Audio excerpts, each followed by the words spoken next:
जो बीता शनिवार है उस दौरान एक बार फिर से पुंछ में जो आतंकियों ने हमला किया जिसमें एक जवान शहीद हो गया, 4 घायल हो गए। पुंछ में, जम्मू कश्मीर। ऐसा है कि ये स्टंटबाजी हो रही है, हमले नहीं हो रहे। पिछली बार भी जब इलेक्शन आते हैं तो ऐसे स्टंट खेले जाते हैं और बीजेपी को जिताने का संविधान तैयार किया जाता है। ये तैयार किए हुए सारे पहले से तैयार करके हमले करवाए जाते हैं। ये बीजेपी को जिताने का एक स्टंट होता है, इसमें सच्चाई नहीं होती। लोग मरवाने और लोगों के लाशों पे खेलना ये बीजेपी को आता है। अगर बात की जाए तो लगातार बीजेपी का उम्मीदवारों का विरोध हो रहा है पंजाब में।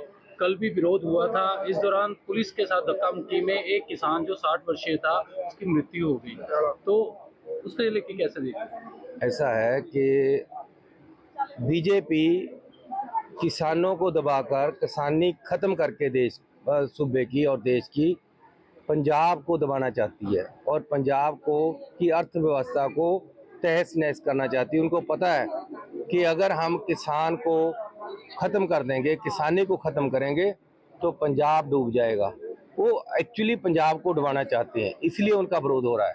आज अनुराग ठाकुर आ रहे हैं और सैकड़ों परिवार जो भाजपा में शामिल होने, वो भी जो हिमाचल से आए हुए हैं, तो आज उन्हें बीजेपी में शामिल करवाया जा रहा है। ऐसा है कि ये स्टंटबाजी है। अनुराग ठाकुर जी आकर कुछ बंदे खड़े कर कर सरोपे डाल देंगे, बीजेपी का सरोपा डाल देंगे। वोट उनको कोई नहीं देता। कुछ पैसे देकर भी ये आदमियों को खरीद रहे हैं, उनकी फ़ोटो उतरवा लेते हैं, वोट वो फिर भी नहीं डालेंगे। जितना मर्जी पैसा बांट लें, जितना मर्जी दबा लें, जो मर्जी डरा लें, लोगों ने अंदर जाकर वोट डाली है, वो कांग्रेस को डालेंगे। और दूसरी बात की जाए, कल जो करमजीत कौर चौधरी ने प्रेस कॉन्फ्रेंस की, उन्होंने कहा कि चरणजीत सिंह चन्नी ने मेरे बेटे को दुर्योधन बोला, जबकि हमारा पूरा परिवार जो कांग्रेस ही रहा था, मेरे पति ने भी शहादत दी, इसलिए फिर भी उनको जो नकार दिया पड़ा। ऐसा है, उनको टाइम मिला था, पिछली बार टिकट मिली थी, अगर सक्षम होते तो जीत जाते। लोगों ने जिताना, मैंने नहीं। एक आखिरी सवाल, आपने रिंकू को लेकर कहा कि रिंकू एंड पार्टी जो है यहाँ पे शहर में जो दड़े सट्टे या लॉटरी का कारोबार कर रहे हैं, उन्होंने आज स्टेटमेंट दी है। उन्होंने कहा है कि आपने तो जो महिला अफसर थी उसके साथ छेड़छाड़ की थी, उसके बाद आपने रिटर्न माफ़ी मांगी। अगर कहते चन्नी जी बोलेंगे तो मीडिया में वो पत्र भी जारी कर देंगे माफीनामा। उनको बोलो तुम्हारे पास कोई भी पत्र है तो अभी जारी करें, झूठ मत बोलें और ऐसे ही बातें मत बनाएं। मैं खाली दड़ा सट्टा की बात ही नहीं कर रहा, मैं लॉटरी की बात नहीं कर रहा, मैं जो नशा यहाँ चल रहा है उसकी भी बात कर रहा हूँ। मैं जो रेडियो वाले से पैसे लिए जाते हैं, फड़ी वालों से पैसे लिए जाते हैं, उसकी भी बात कर रहा हूँ। जो स्नैचिंग हो रही है उसकी भी बात कर रहा हूँ। इसके पीछे हमारे यही लीडर रिंकू हो, उगराल हो, इन्होंने यहाँ जलंधर में माहौल ख़राब कर रखा है। उस माहौल को हमने ठीक करना है। धन्यवाद। हमारे जो देश के जवान हैं, हमें उन पे गर्व है, जो देश की रक्षा के लिए फौज में भर्ती होकर देश की रक्षा का काम करते हैं और हर समय हमारी रक्षा के लिए वहाँ तैनात रहते हैं। मैंने एक बयान ये दिया है कि पिछले इलेक्शन में जब पार्लियामेंट के इलेक्शन थे, हमारे 40 जवान शहीद हो गए और उन पे अटैक हुआ। आज तक सरकार ने ये पता नहीं किया कि वो अटैक किसने किया, कौन लोग उसके जिम्मेवार हैं। अब फिर इलेक्शन आया है, फिर हमारे जवानों पे अटैक हुआ, फिर जवान शहीद हुआ। मैं ये पूछना चाहता हूँ सरकार से कि ये कौन लोग हैं जो ऐसे अटैक करवाते हैं। आप उनको सामने क्यों नहीं लेकर आते? क्यों इंटेलिजेंस फेलियर होती है?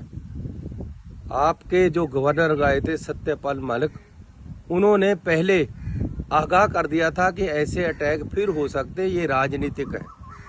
आपका जो प्रधान है बीजेपी का पंजाब का, सुनील जाखड़, जब पहले अटैक हुआ 40 जवान शहीद हुए, उसने प्रधानमंत्री जी का इस्तीफा मांगा था कि ये साजिश के तहत अटैक हुआ। उसकी मेरे पास वीडियो है, मैं जारी कर रहा हूँ। उन्होंने पूरी जनता में स्टेज पे बोला कि जी अमित शाह जी, प्राइम मिनिस्टर का इस्तीफा मांगो, हमारे 40 जवान शहीद हो गए।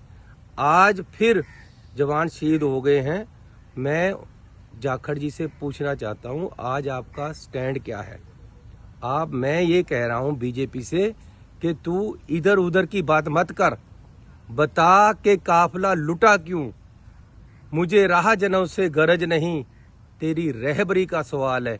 मेरे जवान मारे जा रहे हैं। पिछली बार जब जवान शहीद हुए तो मैं कंधा देकर एज सीएम उनको शमशान तक लेकर गया। हर बार ऐसे क्यों करें? ऐसे क्यों हो रहा है? ये मेरा सवाल है। मैं स्टंट ये बोल रहा हूँ कि ये पॉलिटिकली इसको स्टंट बनाकर क्यों बीजेपी यूज करती है और क्यों बार बार हमारे शहीद हो रहे हैं? क्यों नहीं? सरकार का इंटेलिजेंस फेलियर क्यों है? मेरा ये सवाल है।